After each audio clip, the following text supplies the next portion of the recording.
دریائے دجلہ پر مصلی بچھانا۔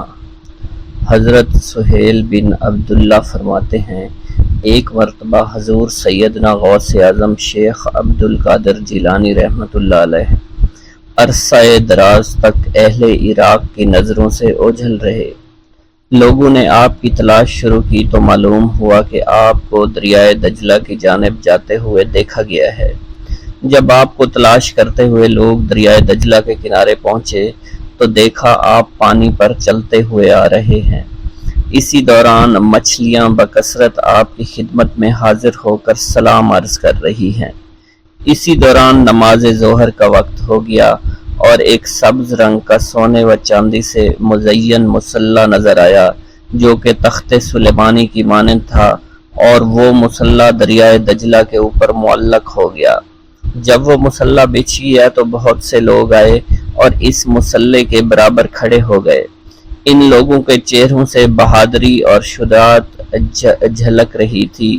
سب لوگ جو آپ کی تلاش میں آئے تھے ان کی زبانیں گنگ ہو چکی تھی، ان کی آنکھوں سے آنسو جاری تھے۔ ایک پروقار شخصیت نے آگے بڑھ کر تکبیر پڑھی اور آپ نے نماز کی امامت فرمائی۔ ملک شام میں ایک ابدال کا وصال ہو گیا۔ حضور سیدنا غوث اعظم سرزمین عراق سے فوری روحانی طور پر وہاں تشریف لے گئے۔ اس ابدال کا جنازہ میں حضرت خضر علیہ السلام اور دیگر ابدال بھی تشریف لائے۔ نماز جنازہ کی ادائیگی کے بعد آپ نے حضرت خضر سے کہا کہ قسطنطنیہ میں فلاں کافر کو یہاں لاؤ۔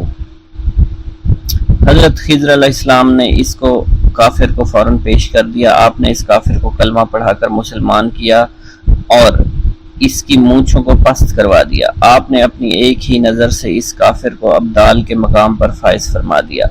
آپ نے تمام ابدالوں کو مخاطب کرتے ہوئے فرمایا کہ میں اسے وصال پانے والے ابدال کے مقام پر تعینات کرتا ہوں، جس پر تمام ابدالوں نے اپنے سر تسلیم خم کر دیے۔ حضور سیدنا غوث اعظم شیخ عبد القادر جیلانی کو ایک مرتبہ رمضان المبارک کے دوران 70 مختلف لوگوں نے افطاری کی دعوت دی۔ آپ نے ہر ایک کی دعوت کو قبول فرما لیا۔ دعوت دینے والے افراد کو ایک دوسرے کی دعوت کا علم بالکل بھی نہیں تھا۔ آپ مقررہ وقت پر ان سب کے گھروں میں تشریف لے گئے اور ان کے ساتھ افطاری فرمائی۔ اسی دوران آپ نے اپنے آستانہ پر بھی افطاری فرمائی۔ صبح جب ہر شخص اپنی اس سعادت کی گفتگو کر رہا تھا تو انہیں معلوم ہوا کہ آپ نے ہر گھر میں افطاری کی ہے۔ اسی دوران خدام آستانہ عالیہ پر بھی آ گئے اور کہنے لگے، آپ نے حسب معمول آستانہ عالیہ پر بھی کل ہی افطاری فرمائی تھی۔ جب آپ کی خدمت میں اس بات کو بیان کیا گیا تو آپ نے فرمایا کہ تمام لوگ اپنے قول میں سچے ہیں اور میں نے ہر ایک کی دعوت کو قبول کیا اور ہر ایک کے گھر کے ساتھ افطاری فرمائی۔ منقول ہے خلیفہ وقت نے جب ابو یحییٰ بن سعید جو کہ ابن المزاحم ظالم کے نام سے مشہور تھا کو قاضی کے عہدے پر تعینات کیا، حضور سیدنا غوث اعظم ممبر پر جلوہ افروز ہوئے اور خلیفہ کو مخاطب کرتے ہوئے فرمایا کہ تم نے ایک ظالم شخص کو قاضی مقرر کیا ہے، کل جب تم اللہ تعالیٰ کی بارگاہ میں حاضر ہوگے تو اس وقت کیا جواب دو گے؟ خلیفہ کو جب آپ کی اس خطاب کی خبر ہوئی تو وہ کانپ اٹھا، رونا شروع کر دیا۔ اس نے فوراً ابو یحییٰ کو قاضی القضاء کے عہدے سے معزول کر دیا۔ حضرت شیخ ابو عباس خضر حسین فرماتے ہیں، ایک رات ہم سب حضور سیدنا غوث اعظم کی خدمت میں حاضر تھے۔ خلیفہ وقت حاضر ہوا اور آپ کی خدمت میں سلام کرنے کے بعد مؤدب ہو کر وہ بیٹھ گیا۔ اس نے آپ کی خدمت میں 10 تھیلیاں دیناروں سے بھری ہوئی پیش کرنا چاہیے، لیکن آپ نے انہیں قبول کرنے سے انکار کر دیا۔ جب خلیفہ کا اصرار زیادہ ہوا تو آپ نے ان میں سے 2 تھیلیوں کو پکڑ کر نچوڑا جس میں سے خون ٹپکنا شروع ہو گیا۔ آپ نے خلیفہ سے فرمایا، تم لوگوں کا خون نچوڑ کر میرے پاس لائے ہو۔ اس کی بات سن کر خلیفہ بے ہوش ہو گیا۔ آپ نے فرمایا، اگر مجھے خلیفہ کے آل رسول اللہ صلی اللہ علیہ وسلم کی عزت نہ ہوتی تو میں اس خون کو اس کے محلوں کی جانب بہا دیتا۔ حضرت شیخ ابو قاسم سے منقول ہے، حضور سیدنا غوث اعظم ہوا میں چلا کرتے تھے، فرماتے تھے کہ سورج جب تک مجھے سلام نہ کرے نہیں نکلتا۔ ہر سال میرے پاس آ کر مجھے سلام کرتا ہے اور بتاتا ہے کہ مجھ میں فلاں فلاں واقعات ہوں گے۔ اسی طرح مہینہ، ہفتہ اور دن مجھے سلام کرنے کے لیے آتے ہیں اور بتاتے ہیں کہ ہم فلاں فلاں امر وقوع پذیر ہوں گے۔ مجھے اپنے رب کی قسم لوح محفوظ میں نیک و بد میری آنکھوں کے سامنے پیش کیا جاتا ہے۔ میں مشاہدہ خداوندی اور علم خداوندی کے سمندروں میں غوطہ زن رہتا ہوں۔ میں تم سب پر حجت اللہ ہوں۔ میں روح زمین پر رسول اللہ صلی اللہ علیہ وسلم کا نائب اور وارث ہوں۔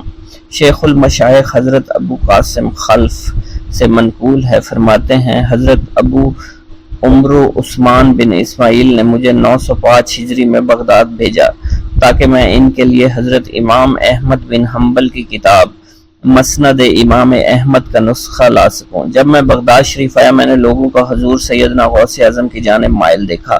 مجھے معلوم ہوا کہ آپ جو کہتے وہ وقوع پذیر ہو جاتا۔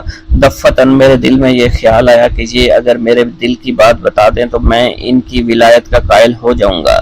چنانچہ میں نے خلاف عادت بات سوچی کہ جب میں ان کے پاس جاؤں سلام کروں تو یہ میرے سلام کا جواب نہ دیں، مجھ سے منہ پھیر کر اپنے خدام سے کہیں کہ اس آنے والے کو ایک چھوارے کا ٹکڑا اور شہد کا ایک دانگ لاؤ، اور جب یہ دونوں چیزیں آ جائیں تو آپ مجھے کلہ پہنائیں اور میرے سلام کا جواب دیں۔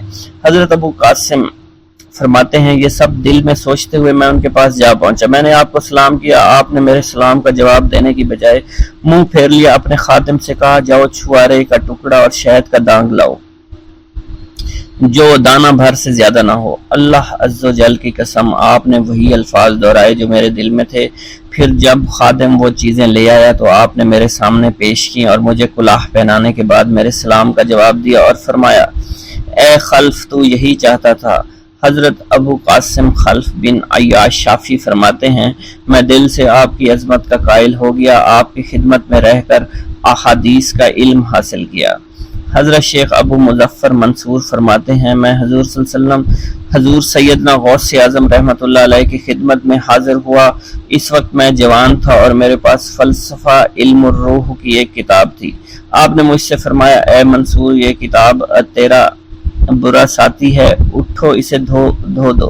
حضرت شیخ ابو مظفر منصور فرماتے ہیں مگر میرے دل نے اس کو دھو ڈالنا مناسب نہیں سمجھا۔ اس کتاب میں منقول چند مسائل مجھے بے حد مرغوب تھے۔ میں نے ارادہ کیا کہ میں آپ کے سامنے سے اٹھوں اور اس کی کتاب کو گھر لے جاؤں۔ آپ نے میری جانب دیکھا اور مجھ سے اٹھا نہ گیا اور میری حالت قیدی کسی ہو گئی۔ آپ نے مجھ سے فرمایا کتاب دو۔ میں نے جب اسے کھولا تو وہ سفید کاغذ تھے جس پر کوئی حرف نہ لکھا ہوا تھا۔ آپ نے اس کتاب کی ورقگردانی شروع کر دی اور فرمایا یہ کتاب فضائل قرآن ہے اور یہ محمد بن زریش کی تصنیف ہے۔ حضرت شیخ ابو مظفر منصور فرماتے ہیں پھر آپ نے وہ کتاب مجھے واپس فرما دی۔ میں نے جب اس کتاب کو دوبارہ دیکھا تو وہ واقعی فضائل قرآن کی کتاب تھی اور محمد بن زریش کی تصنیف تھی۔ آپ نے فرمایا کیا تو توبہ کرتا ہے کہ اپنی زبان سے وہ بات کہے جو تیرے دل میں نہ ہو؟ میں نے عرض کی ہاں۔ اس کے بعد مجھے فلسفہ و احکام اور روحانیت جو مجھے یاد تھے وہ بھول گئے اور میرے باطن سے ایسے محو ہوئے کہ کبھی میرے دل میں آئے ہی نہیں تھے۔ منقول ہے حضور سیدنا غوث اعظم شیخ عبد القادر جیلانی کے زمانہ میں ایک مقرب کی ولایت سلب کر لی گئی۔ سب چھوٹے بڑے اس کو حقارت کی نگاہ سے دیکھنے لگے۔ اس نے 360 اولیاء اللہ سے التجا کی کہ وہ اس کے حق میں دعا فرمائیں، لیکن اس کا نام لوح محفوظ پر اشتیاق کی فہرست میں لکھ دیا گیا تھا۔ ان اولیاء اللہ نے اس کو بتایا کہ تم کامیاب نہیں ہوگے۔ اس کے چہرے کا رنگ سیاہ پڑ گیا۔ اس شخص نے حضور سیدنا غوث اعظم کی خدمت میں حاضر ہو کر دعا کی درخواست کی۔ آپ نے فرمایا تم اللہ کی بارگاہ میں مردود ہو گئے مگر میں تمہیں اللہ کی اذن سے مقبول بنا سکتا ہوں۔ پھر حضور سیدنا غوث اعظم نے اس کے لیے بارگاہ الہی میں دعا فرمائی۔ غیب سے ندا آئی کیا تمہیں معلوم ہے تم سے پہلے بھی 360 اولیاء اللہ اس کے لیے سفارش کر چکے ہیں لیکن اس کا نام لوح محفوظ پر اشتیاق کی فہرست میں لکھا جا چکا ہے۔ آپ نے عرض کیا یا الہی تو مردود کو مقبول اور مقبول کو مردود بنانے پر قادر ہے۔ اگر تیری منشا یہی ہے تو نے اس کو مقبول بنانے کے لیے مجھ سے دعا کیوں کروائی؟ غیبی ندائی اے عبد القادر اسے میں نے تمہارے سپرد کیا، تم اسے چاہے جو سزا دو اور جو چاہے بنا دو۔ چنانچہ آپ کی دعا سے وہ پھر سے بارگاہ الہی میں مقبول ہو گیا۔ حضرت شیخ ابو صالح سے منقول ہے حضرت شیخ ابو مدین نے مجھے حضور سیدنا غوث اعظم کی خدمت میں بغداد فقر کی تعلیم کے لیے بھیجا۔ آپ نے مجھے 20 دن تک اپنے خلوت خانہ کے دروازے پر بٹھائے رکھا۔ 20 روز گزرنے کے بعد مجھے قبلہ رو ہونے کا حکم دیا گیا۔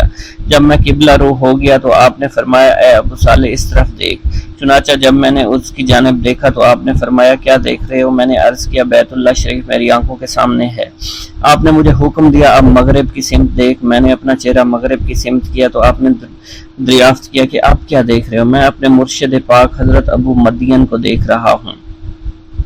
ایک مرتبہ سنان نامی عیسائی پادری نے حضور سیدنا غوث اعظم کی محفل میں حاضر ہو کر سلام عرض کیا اور حاضرین میں کھڑے ہو کر بیان دیا کہ میں یمن کا رہنے والا ہوں۔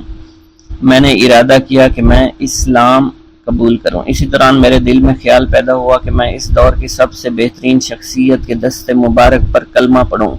اسی سوچ کے مجھے نیند آ گئی۔ خواب میں مجھے حضرت سیدنا عیسیٰ علیہ السلام کی زیارت نصیب ہوئی۔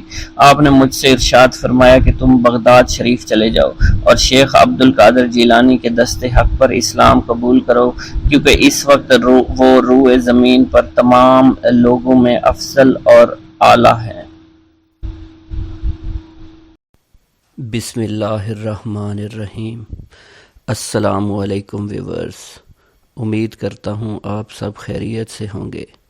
آج ہم آپ کو شیخ عبد القادر جیلانی رحمۃ اللہ علیہ کے بارے میں بتائیں گے۔ ایک تاجر کے حق میں آپ کا دعا کرنا۔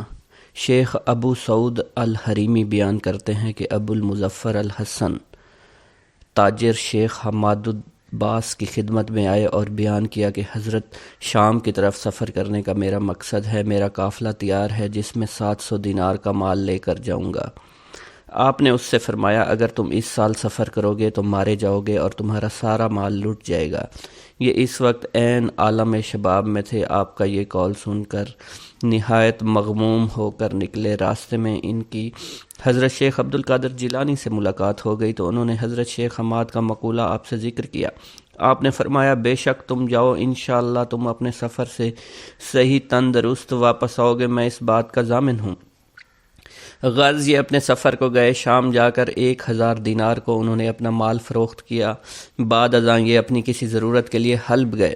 وہاں ایک مقام پر انہوں نے اپنے 1000 دینار رکھ دیے اور انہیں بھول کر اپنی جگہ چلے آئے۔ اس وقت انہیں کچھ نیند کا غلبہ معلوم ہوا، اس لیے آتے ہی سو گئے۔ خواب میں دیکھا عرب کے بدوؤں نے ان کا قافلہ لوٹ لیا، قافلہ کے بہت سے لوگوں کو مار ڈالا، خود ان پر بھی وار کر کے ان کو مار ڈالا، جس کا اثر ان کی گردن پر ظاہر تھا، خون بھی اس پر نمایاں تھا، جس کا درد بھی انہیں محسوس ہوا۔ یہ گھبرا کر اٹھے، اسی وقت ان کو اپنے دینار یاد آئے، فوراً دوڑے تو وہاں پر انہیں اپنے دینار ویسے ہی رکھے ہوئے ملے۔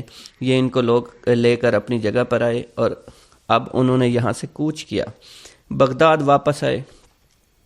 جب بغداد آ چکے تو انہیں خیال ہوا کہ پہلے میں شیخ حماد کی خدمت میں حاضر ہوں تو وہ بزرگ کبیر بزرگ ہیں، اگر شیخ عبد القادر کی خدمت میں جاؤں تو وہ بھی اس بات کے مستحق ہیں کیونکہ میرے حق میں ان کا قول صادق آیا ہے۔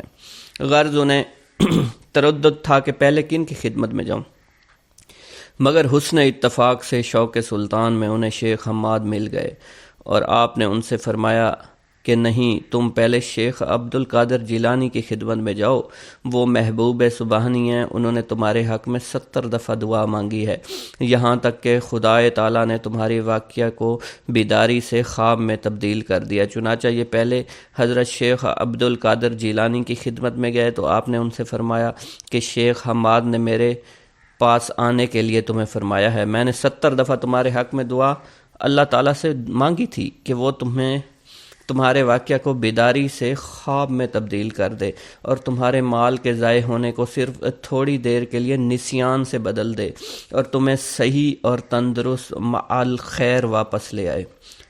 ایک بزرگ کا آپ کے مراتب و مناصب کی خبر دینا۔ شیخ عبداللطیف بیان کرتے ہیں میں نے اپنے والد ماجد سے سنا، انہوں نے بیان کیا کہ شیخ عزار بن متورع البتائی مجھ سے بیان کرتے ہیں کہ بغداد میں ایک اجمی شریف نوجوان جس کا نام عبد القادر ہے داخل ہوا ہے۔ یہ نوجوان عن قریب نہایت ہیبت، عظمت، جلال، مقامات، کرامات کے ساتھ ظاہر ہوگا اور حال احوال اور درجہ محبت میں سب پر غالب رہے گا۔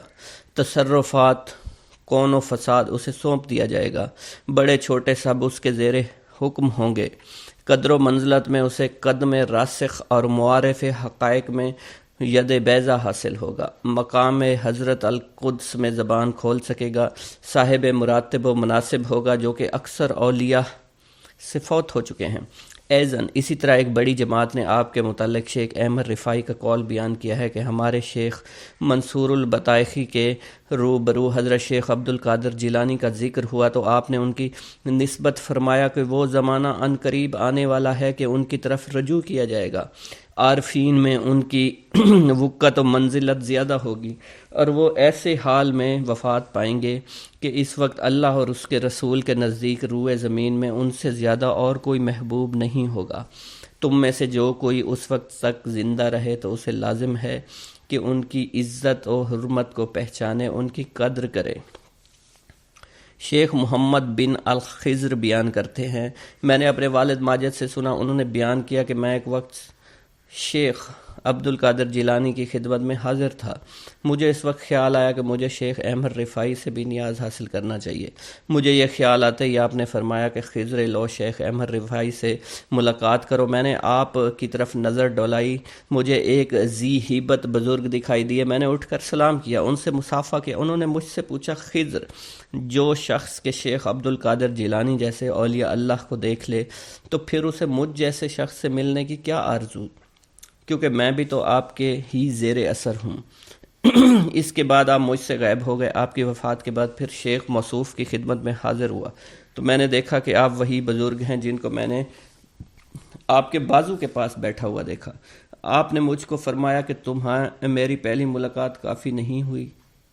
شیخ عبد البطائی بیان کرتے ہیں کہ شیخ عبد القادر جیلانی کی حیات بابرکات میں مجھے شیخ احمد رفاعی کی خدمت میں حاضر ہونے کا اتفاق ہوا تو میں جا کر آپ ہی کے نزدیک ٹھہرا اور کئی روز تک ٹھہرا رہا۔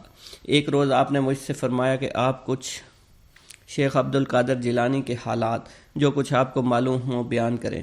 میں آپ کے حالات بیان کر رہا تھا، اتنے میں ایک شخص آیا، شیخ احمد رفاعی کی طرف اشارہ کر کے مجھ سے کہنے لگا کہ تم ہمارے سامنے آپ کے سوا کسی کا ذکر نہ کرو۔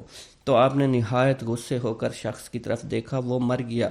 پھر آپ نے فرمایا، شیخ عبد القادر جیلانی کے مراتب کو کون پہنچ سکتا ہے؟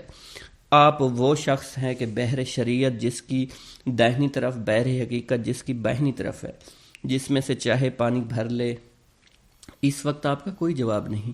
نیز میں نے آپ سے سنا اس وقت اپنے بھتیجوں شیخ ابراہیم العراب اور ان کے برادران ابو الفرح عبد الرحمن نجم الدین کو اس وقت آپ ایک شخص کو جو بغداد جانے والے تھے رخصت کر رہے تھے۔ اس بات کی وصیت کی جب تم بغداد پہنچو تو شیخ عبد القادر جیلانی سے پہلے اگر آپ زندہ ہوں تو وہ کسی کے پاس نہ جانا، اگر وفات پا گئے ہوں تو آپ کی قبر سے پہلے اور کسی کی زیارت نہ کرنا، کیونکہ آپ کے لیے عہد لیا جا چکا ہے کہ جو صاحب حال بغداد جائے آپ سے ملاقات نہ کرے تو اس کا حال سلب ہو جائے گا۔ اس پر افسوس ہے جس سے آپ سے ملاقات نہیں ہوگی۔ شیخ خلیفہ تلمیذ شیخ ابو سعید کیلوبی بیان کرتے ہیں کہ مجھے ایک دفعہ بلاد سواد میں جانے کا اتفاق ہوا۔ وہاں میں نے ایک شخص کو ہوا میں بیٹھا ہوا دیکھا۔ میں نے اسے سلام کیا، اس سے پوچھا آپ ہوا میں معلق کیوں بیٹھے ہیں؟ انہوں نے بیان کیا کہ میں ہوا و ہوس کو چھوڑ کر تقوی پرہیزگاری کے تحت بیٹھا ہوں۔ شیخ بیان کرتے ہیں پھر جب میں حضرت شیخ عبد القادر جیلانی کی خدمت میں حاضر ہوا، میں نے اس شخص کو پھر آپ کے سامنے قبطۃ الاولیاء میں معلق ہوا میں مؤدب بیٹھے ہوئے دیکھا۔ اس وقت انہوں نے بہت سے حقائق و معارف کی باتیں کی، آپ سے دریافت کی جنہیں میں مطلق سمجھا نہیں۔ پھر آپ وہاں سے اٹھ گئے اور صرف میں رہ گیا۔ میں نے ان سے کہا کہ آپ یہاں موجود ہیں؟ انہوں نے کہا کیوں نہیں، کیونکہ ایسا ولی اور مقرب بھی ہے جس کی اس در پر آمد و رفت نہ ہو۔ پھر میں نے ان سے دریافت کیا کہ اس کی کیا وجہ ہے کہ میں آپ کا کلام مطلق نہیں سمجھا؟ انہوں نے کہا کہ ہر مقام کے احکام جدا ہوتے ہیں، ہر حکم کے معنی علیحدہ، ہر معنی کی عبارت، اور اس عبارت کو وہی سمجھ سکتا ہے کہ جو کہ اس کے معنی سے واقف ہو، اور معنی سے وہی واقف ہوتا ہے جو کہ حکمت سے آگاہ ہو، حکمت سے وہی آگاہ ہوتا ہے جو مقام عالی پر پہنچا ہو۔ اس کے بعد میں نے آپ سے کہا آپ نہایت مؤدب ہو کر آپ کے سامنے بیٹھے ہیں، تو انہوں نے کہا میں آپ کے سامنے مؤدب ہو کر کس طرح نہ بیٹھوں؟ حالانکہ آپ نے 100 رجال غیب پر جو ہوا میں معلق رہتے ہیں اور جن کے بجز مستثنیٰ لوگوں کے اور کوئی نہیں دیکھ سکتا، مجھے افسر بنایا ہے اور میں ہر طرح کے تصرفات کی آپ نے مجھے اجازت دی ہے۔ خلیفہ موصوف بیان کرتے ہیں کہ اس وقت امر ولایت آپ ہی کی طرف متنبع تھا۔ جس طرف آپ نظر اٹھا کر دیکھتے اسی طرف کے رہنے والے، خواہ وہ مشرق و مغرب کے کسی حصہ میں رہتے ہوں، کانپ اٹھتے تھے۔ آپ کی برکت و توجہ سے اس میں ترقی اور تضاعف کے امیدوار رہا کرتے تھے۔ شیخ عمر البز بیان کرتے ہیں کہ ایک روز کا واقعہ ہے، میں جمعہ کے دن آپ کے ہمراہ نماز جمعہ پڑھنے جا رہا تھا۔ اس روز راہ میں کسی نے آپ کو سلام نہیں کیا۔ مجھے خیال گزرا ہر جمعہ کو لوگوں کے ازدحام کی وجہ سے نہایت مشقت اور دشواری سے مسجد تک پہنچتے ہیں، مگر آج آپ کو کسی نے سلام نہیں کیا۔ مجھے اس کا خیال گزرنا تھا کہ لوگ چاروں طرف سے آپ کو سلام کے لیے دوڑے۔ پھر آپ مجھے دیکھ کر مسکرائے۔ میں نے اپنے جی میں کہا کہ یہ اور بھی بہتر ہے، تو آپ پھر مسکرائے اور فرمایا کہ عمر، تم نے یہی چاہا تھا نا، کہ تمہیں یہ معلوم نہیں کہ لوگوں کے دل میرے ہاتھ میں ہیں، خواہ ان کی طرف کھینچ لوں اور خواہ اپنی طرف روک کے رکھوں۔ بسم اللہ الرحمن الرحیم۔ حضور سیدنا غوث اعظم کی پرورش نہایت ہی بابرکت ماحول میں ہوئی۔ آپ نے ابتدا میں گوشہ نشینی اختیار کی اور خود کو دنیاوی غلاظتوں سے پاک رکھا۔ آپ نے 51 برس کی عمر میں شادی کی۔ جب آپ سے اس کے بارے میں دریافت کیا گیا تو آپ نے فرمایا، جب مجھے حضور نبی کریم صلی اللہ علیہ وسلم نے نکاح کی اجازت دی تو میں نے نکاح کر لیا۔ حضور سیدنا غوث اعظم رحمۃ اللہ علیہ نے اپنی ذات کو اللہ عز و جل کی خوشنودی کے لیے وقف کر رکھا تھا۔ آپ کی راتیں جاگ کر گزرتی تھی اور ساری رات آپ مراقبہ اور مشاہدہ میں گم رہتے تھے۔ آپ کی عادت مبارکہ تھی کہ آپ سجدہ کو دراز کرتے تھے اور بیٹھ کر مراقبہ فرماتے تھے۔ اسی دوران آپ کا جسم مبارک نورانی شعاؤں کے زیر اثر ہوتا تھا اور کئی مرتبہ آپ ان نورانی شعاؤں میں غائب ہو جایا کرتے تھے۔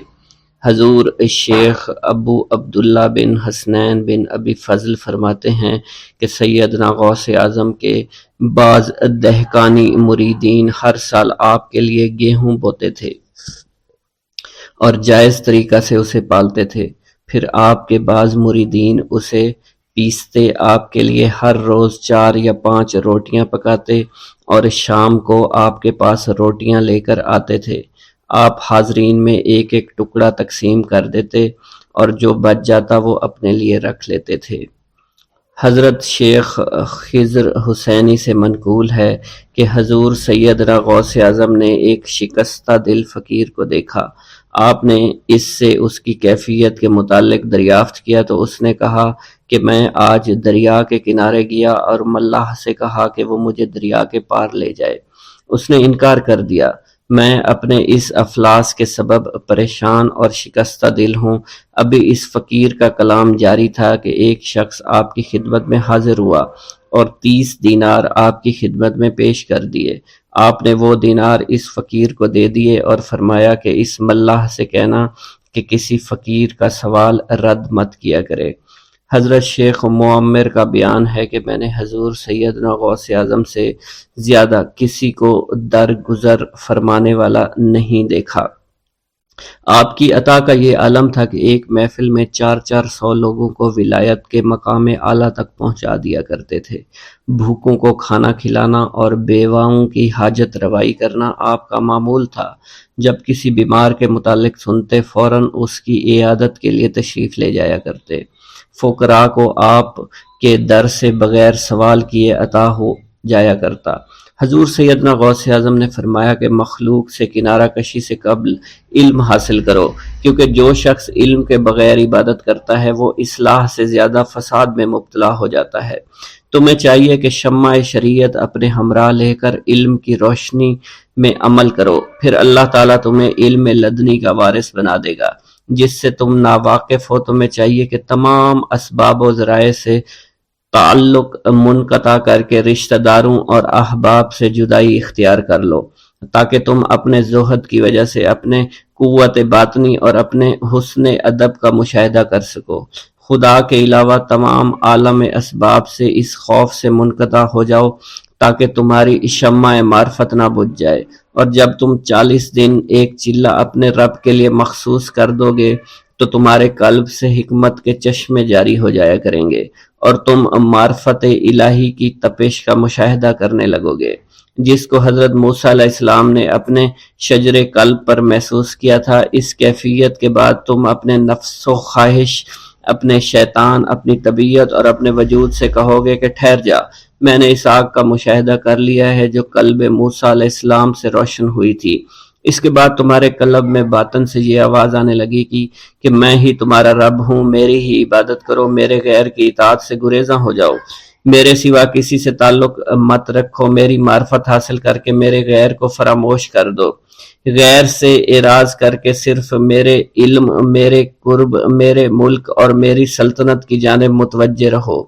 جب تمہیں بقائے الہی حاصل ہو جائے تو تمہاری زبان پر اللہ تعالیٰ کا نام جاری ہو جائے گا اور تمہارے حجابات رفع ہو کر قلب سے کدورت زائل ہو جائے گی اور نفس کو مکمل سکون حاصل ہوگا۔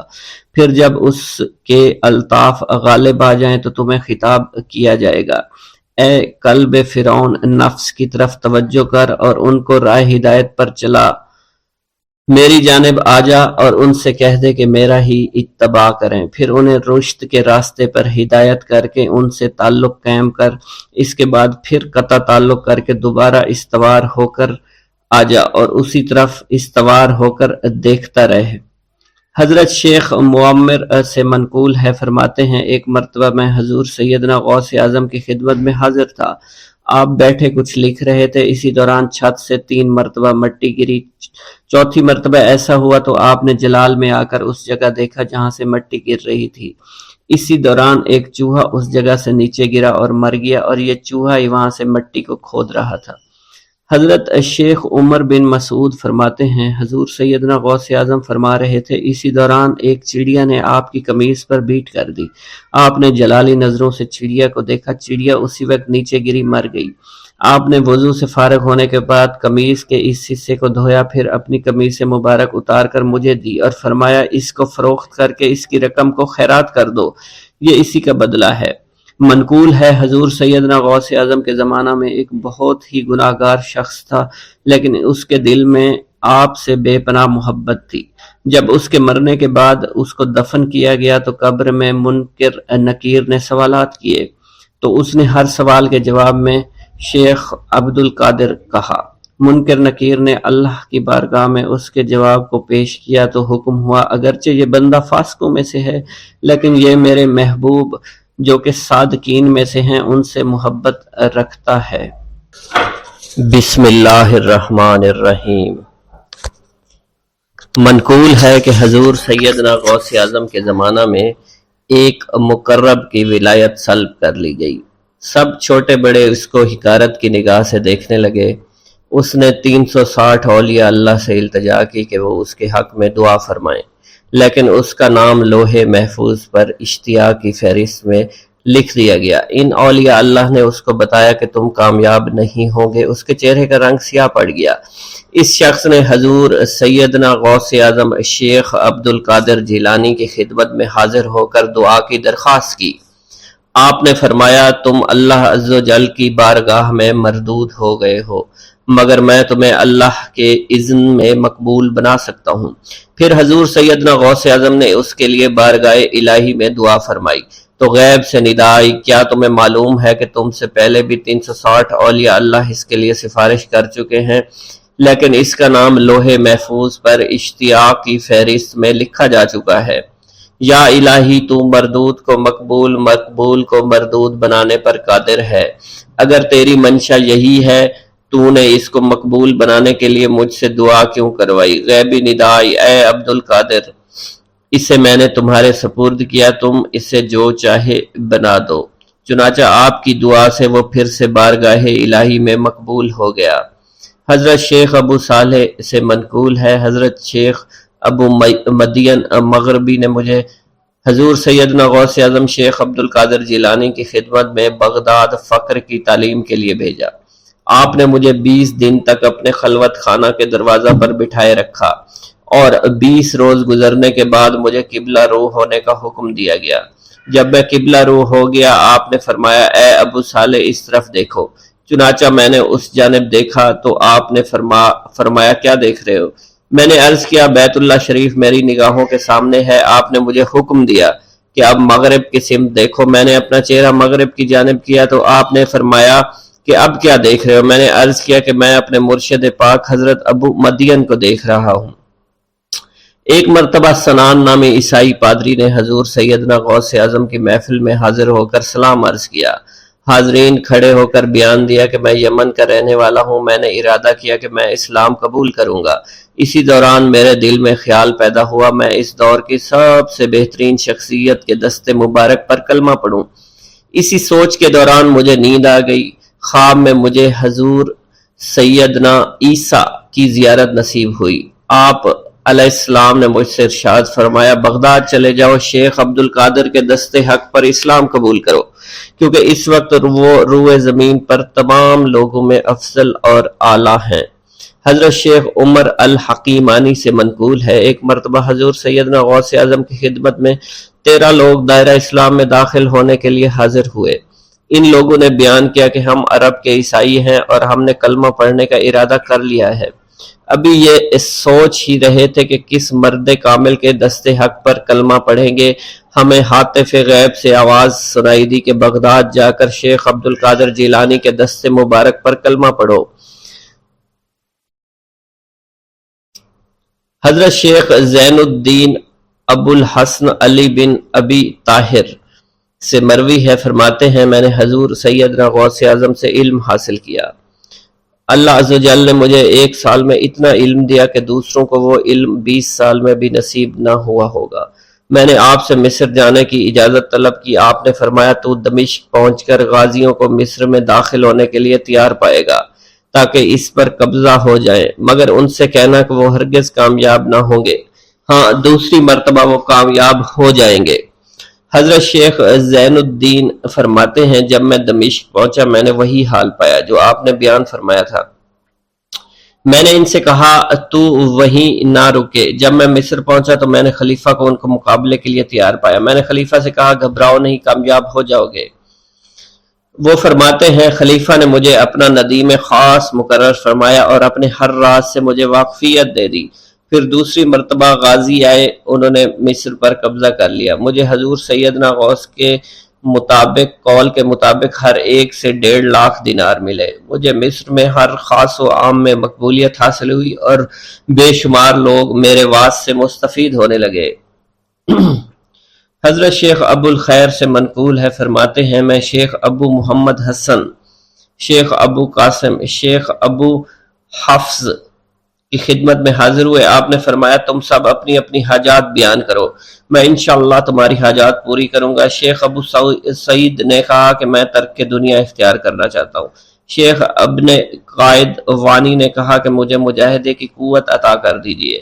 شیخ بزاز نے کہا خوف الہی چاہتا ہوں۔ شیخ فارسی نے کہا اللہ کے ساتھ میرا ایک حال ہے جسے میں کھو بیٹھا ہوں، چاہتا ہوں میرا وہ حال لوٹ آئے۔ شیخ جمیل نے کہا میں حفظ کرنا چاہتا ہوں۔ شیخ عمر نے کہا میں علم کی زیادتی چاہتا ہوں۔ شیخ خلیل نے کہا میں چاہتا ہوں مجھے موت نہ آئے، یہاں تک کہ مجھے مقام قطبیت پر فائز کیا جائے۔ شیخ ابو البرکات نے کہا کہ میں محبت الہی میں استغراق چاہتا ہوں۔ شیخ ابو عبداللہ نے کہا کہ میں نائب وزیر بننا چاہتا ہوں۔ شیخ ابو مفتوح نے کہا کہ میں خلیفہ کے گھر کا استاد بننا چاہتا ہوں۔ حضرت شیخ ابو الخیر فرماتے ہیں حضور سیدنا غوث اعظم نے فرمایا انشاءاللہ تم سب کی حاجات جلد پوری ہوں گی۔ چنانچہ آپ کا قول پورا ہوا اور تمام لوگوں کی حاجات پوری ہوئیں ماں سوائے شیخ خلیل کے، کیونکہ حضرت شیخ خلیل نے قطبیت مانگی تھی جس کا وقت ابھی نہیں آیا تھا۔ حضرت ابو السعد عبداللہ سے مروی ہے کہ میری کنواری بیٹی فاطمہ گھر کی چھت پر چڑھی تو اسے کوئی چیز اٹھا کر لے گئی۔ اس وقت میری بیٹی کی عمر 16 برس تھی۔ میں حضور سیدنا غوث اعظم شیخ عبد القادر جیلانی کی خدمت میں حاضر ہوا اور سارا ماجرا ان کے گوش گزار کر دیا۔ آپ نے فرمایا تم آج رات کو کرخ کے ویرانے میں جاؤ اور تل خمس 5واں ٹیلا کے پاس جا کر بیٹھ جاؤ اور اپنے ارد گرد دائرہ کھینچ لو۔ دائرہ کھینچتے وقت بسم اللہ علی نیت عبد القادر کے الفاظ پڑھنا۔ جب رات بڑھے گی جنوں کے گروہ مختلف شکلوں میں تیرے نزدیک سے گزریں گے، تم انہیں دیکھ کر خوف زدہ مت ہونا۔ جب صبح ہو جائے گی تو جنوں کا بادشاہ ایک جماعت کے ہمراہ گزرے گا، وہ تجھ سے تیری حاجت پوچھے گا، تو اسے بتانا عبد القادر نے بھیجا ہے اور میری حاجت یہ ہے۔ ابو سعید فرماتے ہیں میں نے حکم کی تعمیل کی، آپ کے فرمان کے مطابق ڈراؤنی شکلوں والے لوگ گزرے مگر دائرہ کے نزدیک کوئی نہ آ سکا، یہاں تک کہ الس صبح جنوں کا بادشاہ گھوڑے پر سوار ہو کر آیا، اس کے ساتھ ایک کثیر جماعت بھی تھی۔ اس نے مجھ سے کہا میری حاجت پوچھی، میں نے اسے حضور سیدنا غوث اعظم کا پیغام پہنچاتے ہوئے کہا اور اپنی حاجت بیان کی۔ میری بات سن کر وہ بادشاہ گھوڑے سے اترا، زمین کو بوسہ دیتے ہوئے دائرہ کے کنارے بیٹھ گیا۔ بادشاہ کے بیٹھتے ہوئی جماعت بھی بیٹھ گئی۔ پھر بادشاہ نے اپنی جماعت کے کچھ لوگوں کو حکم دیا، جاؤ جس نے یہ کام کیا ہے اسے میرے پاس لے کر آؤ۔ چنانچہ وہ لوگ ایک سرکش جن کو پکڑ لائے جس کے ساتھ میری بیٹی بھی تھی۔ جنوں کے بادشاہ سے کہا گیا کہ یہ ملک چین کے سرکش جنوں میں سے ہے۔ بادشاہ نے اس جن کو مخاطب کرتے ہوئے کہا کہ تمہیں قطب وقت کے قدموں کے نیچے سے لڑکی اٹھانے کی جرت کیوں کر پیش ہوئی؟ اس سرکش جن نے کہا کہ میں اس لڑکی پر عاشق ہو گیا تھا۔ بادشاہ جن نے اس سرکش جن کو سر قلم کرنے کا حکم دیا اور میری بیٹی مجھے واپس لوٹا دی۔ میں نے بادشاہ جن سے کہا کہ تم نے حضور سیدنا غوث اعظم کا حکم بجا لانے میں کوئی کسر نہ چھوڑی۔ بادشاہ جن نے کہا کہ وہ گھر بیٹھے ہم جیسے سرکشوں کو دیکھ لیتے ہیں، خواہ کتنی ہی دور کیوں نہ بیٹھے ہوں۔ جب اللہ عز و جل کوئی قطب مقرر کرتا ہے تو اسے جن و انس پر قدرت عطا فرما دیتا ہے۔ تفریح الخاطر میں منقول ہے حضور سیدنا غوث اعظم کے وصال کے بعد ایک شخص جو کہ عرصہ دراز سے مرشد کامل کی تلاش میں تھا اور وہ آپ کا شورا سننے کے بعد آپ کی خدمت میں بغداد شریف پہنچا۔ جب اس شخص کو معلوم ہوا کہ آپ وصال فرما گئے ہیں تو وہ آپ کی قبر مبارک پر حاضر ہوا اور آداب زیارت بجا لایا۔ آپ اپنی قبر مبارک سے باہر تشریف لائے، اس کا ہاتھ پکڑ کر اسے سلسلہ عالیہ قادریہ میں بیعت فرما دیا اور اس کی جانب خصوصی توجہ فرمائی۔ حضرت ابو بکر ارکیمی فرماتے ہیں میں ابتدائی عمر میں شتربانی کا کام کیا کرتا تھا۔ ایک مرتبہ مجھے ایک شخص کے ساتھ حج کرنے کا اتفاق ہوا۔ اس شخص کو یہ خطرہ لاحق ہوا کہ وہ عنقریب مر جائے گا۔ اس نے مجھے ایک چادر اور 10 دینار دیے اور فرمایا یہ میری امانت، تم بغداد شریف واپس جا کر حضور سیدنا غوث اعظم شیخ عبد القادر جیلانی رحمۃ اللہ علیہ کی خدمت میں پیش کر دینا۔ حضرت ابو بکر الکیمی فرماتے ہیں کہ میں اس وصیت کے کچھ دنوں بعد اس شخص کا انتقال ہو گیا۔ میں جب بغداد شریف تشریف لایا تو لالچ میں پھنس گیا۔ میرے دل میں خیال آیا ان چیزوں کے متعلق کسی کو کچھ علم نہیں ہے، چنانچہ میں نے وہ چادر اور 10 دینار اپنے پاس رکھ لیے۔ ایک دن میں بازار سے گزر رہا تھا، میری ملاقات حضور سیدنا غوث اعظم سے ہوئی۔ میں نے آپ کو سلام کیا، آپ نے میرا ہاتھ پکڑ کر فرمایا تم نے 10 دیناروں کے لیے بھی اللہ کا خوف نہیں کیا، میری امانت اپنے پاس رکھ لی اور میرے پاس اپنی آمد و رفت بھی ختم کر لی۔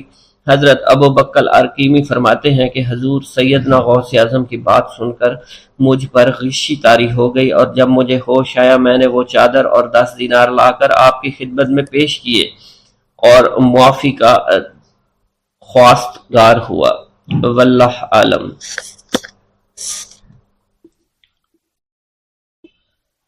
ایک گاؤں کے بارے میں کہا جاتا تھا کہ جہاں قدرت کی بے پناہ نعمتیں تھیں، اللہ پاک نے وہاں کے لوگوں کو مالا مال کیا ہوا تھا۔ ایسی نعمتیں کہ جن نعمتوں کو دیکھ کر انسان اکثر مغرور ہو جایا کرتے ہیں، مگر وہاں پر کچھ مسلمان تھے اور سب سے بڑی اور بری بات یہ تھی کہ وہاں کے تمام لوگ کافر تھے۔ وہ کفار اپنی دولت پر بہت فخر کیا کرتے تھے کیونکہ ان میں ہر ایک انسان بہت دولت مند تھا، ہر ایک کے پاس بے بہا پیسے تھے، کسی کو پیسوں کی کمی نہیں تھی۔ وہاں کے سردار کی ایک اکلوتی بیٹی تھی جس کو سردار بے پناہ پیار کرتا تھا۔ اس سردار کی بیٹی بے پناہ مغرور، ظالم، گھمنڈی تھی۔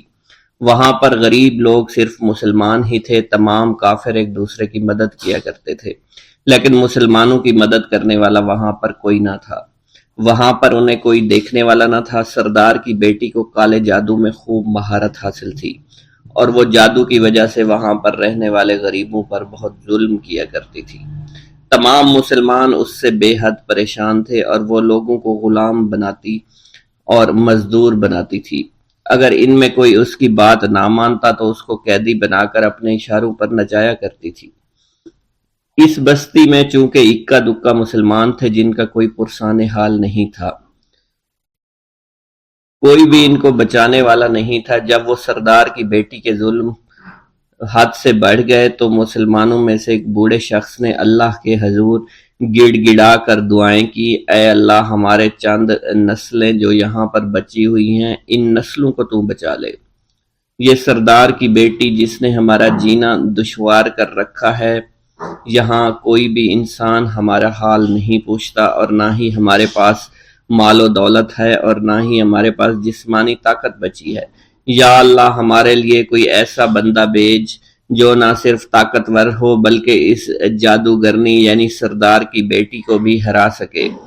اللہ رب العزت نے اس بوڑھے کی دعا کو قبول فرمایا، اور یوں اس جگہ پر ایک اللہ والے کو بھیج دیا، اور وہ اللہ والے ایسے ہی بستی میں داخل نہیں ہوئے، بلکہ ایک دن کچھ عجیب واقعہ ہوا۔ ان کافروں کا سردار جنگل میں سیر سپاٹے کرتے ہوئے نکلا تھا، بڑی شان سے چلتا ہوا وہ سفر کر رہا تھا۔ اچانک ایک زہریلا سانپ اس کے سامنے آیا۔ اس زہریلے سانپ نے بادشاہ کو ڈس لیا، اور وہ بے ہوش ہو کر زمین پر گر پڑا اور تڑپنے لگا۔ اس کے جو ساتھی تھے انہوں نے جب اپنے سردار کو یوں تڑپتا ہوا دیکھا اور سردار کی غیر حالت دیکھی تو کہ جسے ایک زہریلے سانپ نے کاٹ لیا ہے، تو وہ فوراً اسے اٹھا کر گھر لے آئے تاکہ اسے بچانے کے لیے کچھ کیا جا سکے۔ اس لڑکی نے اپنے باپ کی جب یہ حالت دیکھی تو اپنے آس پاس کے بڑے بڑے حکیموں کو بلایا، لیکن عجیب بات یہ تھی کہ لاکھ کوشش کے باوجود زہر نکالنے میں سارے ناکام ہو رہے تھے،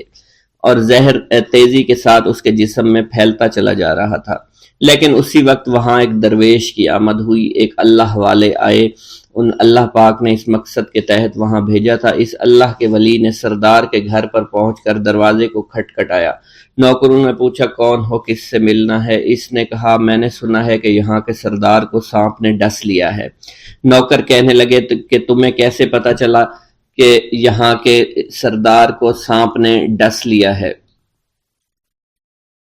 تم تو ہمیں اجنبی لگتے ہو، ہم نے تمہیں آج تک یہاں نہیں دیکھا ہے۔ اس نے کہا میں مسافر ہوں، اور مجھے خبر ملی ہے کہ یہاں کے سردار کو ایک زہریلے سانپ نے ڈس لیا ہے، اور کوئی بھی اس کا علاج نہیں کر پا رہا۔ نوکروں نے کہا تم کون ہو؟ اللہ والے نے کہا میں حکیم ہوں، اور میں ان کے علاج کی غرض سے یہاں آیا ہوں۔ وہ نوکر اللہ والے کی حالت دیکھ کر ہنسنے لگے، کیونکہ آپ نے پھٹے پرانے کپڑے پہن رکھے تھے اور دیکھنے سے بہت غریب معلوم ہوتے تھے۔ وہ نوکر کہنے لگے کہ اتنے بڑے سردار کا علاج کرو گے؟ ارے یہاں تو اس کے پاس بڑے بڑے حکیم بلائے گئے ہیں، ہمارے سردار کے پاس پیسوں کی کوئی کمی نہیں ہے، اور وہ تم جیسے غریب سے بھلا کیوں علاج کروائیں گے؟ درویش نے کہا اگر تم چاہتے ہو تمہارے سردار کی جان بچ جائے پھر مجھے اندر جانے دو۔ غلام کہنے لگا ٹھیک ہے، ہم اندر جا کر اجازت لے کر آتے ہیں۔ نوکر اندر گئے، سردار کی بیٹی سے کہا ایک غریب آیا ہے، کپڑوں سے فقیر معلوم ہوتا ہے، لیکن کہتا ہے میں سردار کا علاج کر سکتا ہوں، اور میں سردار کا علاج کروں گا۔ جو زہر تیزی کے ساتھ جسم میں پھیل رہا ہے میں اس کو باہر نکال پھینک کروں گا۔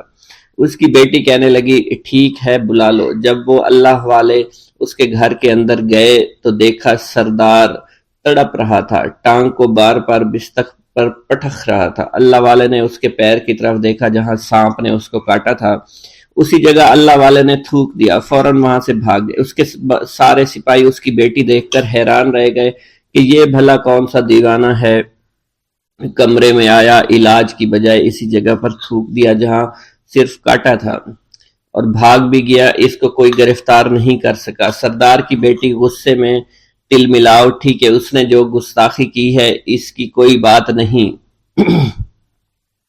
تھوک کو میں صاف کروا دوں گی، مگر اس کو تو میں ابھی گرفتار کرواتی ہوں۔ اور اس نے اپنے سردار کے ایک نوکر سے کہا کہ اس تھوک کو صاف کرو۔ اس نوکر نے تھوک کو صاف کرنے کی بجائے اس کو اچھی طرح سے ٹانگ پر مل دیا۔ لڑکی نے کہا کیا کر رہے ہو؟ اس فقیر نے میرے باپ کی ٹانگ پر تھوک دیا، اب اس تھوک کو تم مل رہے ہو۔ حکیم نے اپنے ہاتھ کے اشارے سے سردار کے بیٹے کو روک دیا۔ جیسے اس تھوک کو سردار کی ٹانگ پر ملا گیا، فوراً سارا زہر ختم ہو گیا۔ جو ٹانگ کٹنے کے قابل تھی وہ ٹانگ بالکل ٹھیک ہو چکی تھی، جو نیلی پڑ چکی تھی اب اصلی حالت میں آہستہ آہستہ واپس آ رہی تھی۔ اور جب وہ قبیلے کا سردار بالکل ٹھیک ہو گیا، ہوش میں آ گیا تو حیران رہ گیا۔ اسے بتایا کہ فقیر بابا کے تھوک کی وجہ سے آپ ٹھیک ہوئے ہیں۔ اس نے کہا وہ بزرگ تو ہمارے لیے مسیحا ہے، تم لوگوں نے انہیں جانے کیوں دیا؟ انہیں میرے پاس لے کر آؤ، انہوں نے ہم پر بہت بڑا احسان کیا ہے، ہم اس کے احسان کا بدلہ ضرور چکائیں گے۔ اس کی بیٹی جو خاموشی سے باپ کو دیکھ رہی تھی، اس نے کچھ بھی نہ کہا۔ گاؤں کے سردار کے کہنے پر سارے سپاہی اللہ والے کو ڈھونڈنے کے لیے نکل گئے۔ وہ چاروں طرف پھیل گئے لیکن کہیں بھی اللہ والے کا پتہ نہیں چل رہا تھا۔ پھر جب سپاہی تلاش کرتے کرتے جنگل میں داخل ہوئے، وہاں ایک درخت کے نیچے ایک آدمی کو عبادت کرتے ہوئے دیکھا۔ وہ غور سے اس کو دیکھ رہے تھے اور کہہ رہے تھے یہ کس طرح کی عبادت کر رہے ہیں؟ ہم لوگ تو اپنے بتوں کے آگے ہاتھ جوڑتے ہیں، یہ نہ جانے کس کو سجدہ کر رہے ہیں۔ خیر، عبادت کے فوراً بعد اللہ والے کو پکڑ لیا، گاؤں کے سردار کے سامنے پیش کیا۔ وہ کہنے لگا آپ کون ہیں اور کہاں سے آئے ہیں؟ سب سے پہلے تو میں گستاخی کی معافی چاہتا ہوں، میرے لوگوں نے آپ کے ساتھ بڑی بدتمیزی کی، لیکن آپ کی وجہ سے آج میں زندہ ہوں۔ ہم گناہ گاروں کی وجہ سے آپ جیسے لوگوں کو بہت تکلیف ہوئی ہے، اس لیے میں معذرت چاہتا ہوں۔ آپ سے درخواست کرتا ہوں کہ آپ میری طرف سے یہ قیمتی لباس یعنی کپڑے اور عربی گھوڑا قبول کیجئے۔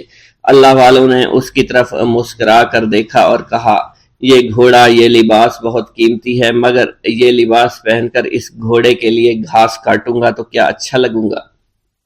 سردار نے کہا فکر نہ کریں، گھوڑے کے ساتھ ساتھ ہم آپ کو نوکر بھی دیں گے۔ اللہ والے نے کہا کہ اتنی مال و دولت اور نوکروں کے ساتھ میں اکیلا رہوں گا؟ گاؤں کا سردار بولا حضور آپ کی یہ بات سن کر میں سوچ میں گم ہو گیا ہوں، لیکن یہ میری بیٹی آپ کے سامنے حاضر ہے۔ بیٹی حیرت سے اپنے باپ کو دیکھ رہی تھی کہ میرا باپ اب کیا کہنے والا ہے۔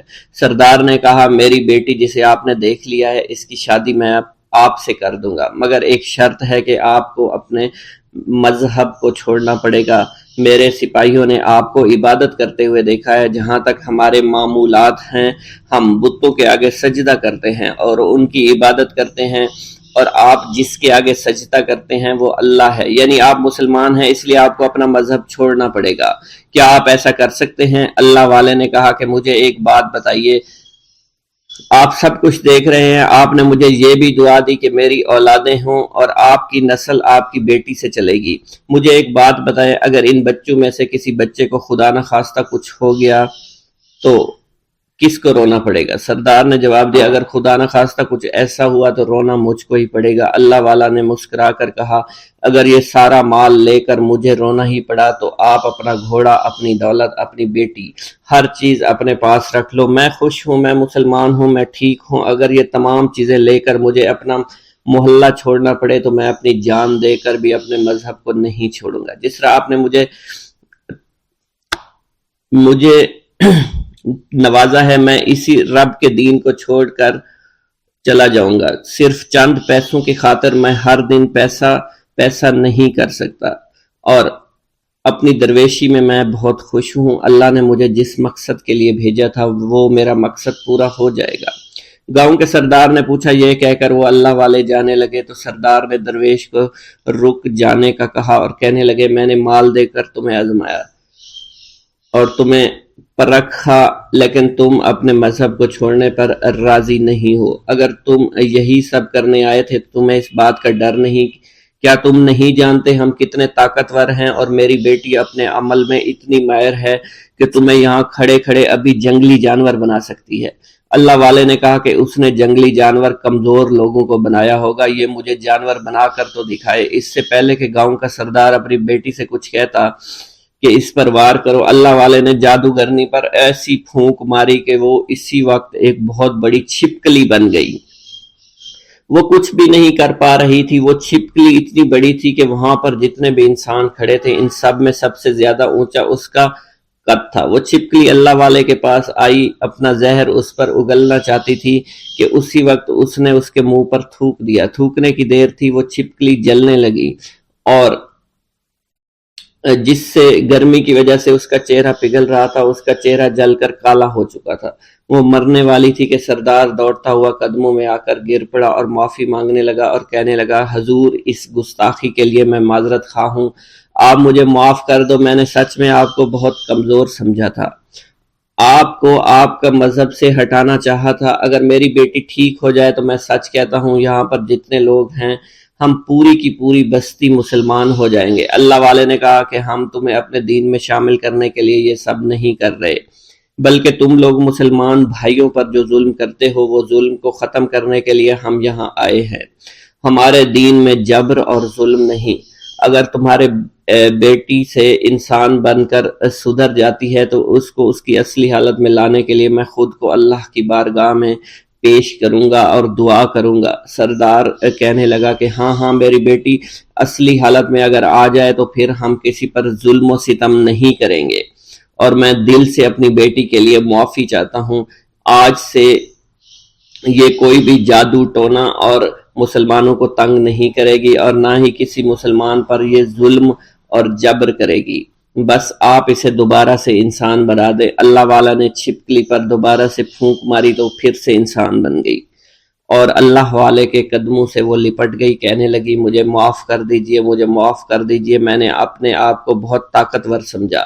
اس لڑکی کا آدھا چہرہ جل چکا تھا اور کالا ہو چکا تھا۔ وہ کہنے لگی کہ آج اپنے باپ کے ساتھ میں آپ کے دست مبارک پر مسلمان ہونا چاہتی ہوں۔